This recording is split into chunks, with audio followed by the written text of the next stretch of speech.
जय हिंद, नमस्कार. आजचा व्हिडिओ अत्यंत महत्त्वाचा आहे अशा विद्यार्थ्यांसाठी ज्यांना रेल्वे भरतीमध्ये आपलं करिअर करायचं आहे आणि जे विद्यार्थी मित्र आतुरतेने रेल्वे भरतीची वाट बघत असतात. तर 2026 मध्ये ALP म्हणजे असिस्टंट लोको पायलट यांची वॅकन्सी आलेली आहे.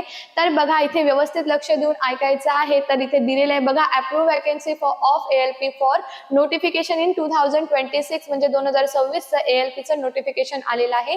या नोटिफिकेशन मध्ये हे एक शॉर्ट नोटिफिकेशन आहे आणि यामध्ये किती वॅकन्सी तुमच्या असणार आहे हे डिटेल तुम्हाला सांगितलेली आहे. तर आपण जाणून घेऊया की टोटल किती पदांसाठी ही वॅकन्सी आलेली आहे. टोटल किती पदांची ही भरती आहे. 11,127 तुम्हा सगळ्यांना दिसत असेल. 11,127 पदांसाठी ALP ची वॅकन्सी आलेली आहे. तर सगळ्यांनी आपले फॉर्म फिल करण्यासाठी डॉक्युमेंट तयार ठेवायचे. लवकरात लवकर फॉर्म फिलिंग साठीची जी प्रक्रिया आहे ती सुरुवात होईल आणि याचे डिटेल व्हिडिओ बघण्यासाठी टिक्कर Marathi SSC and railway exam YouTube चॅनलला सबस्क्राईब करायचंय. बाय बाय, टेक केअर, जय हिंद.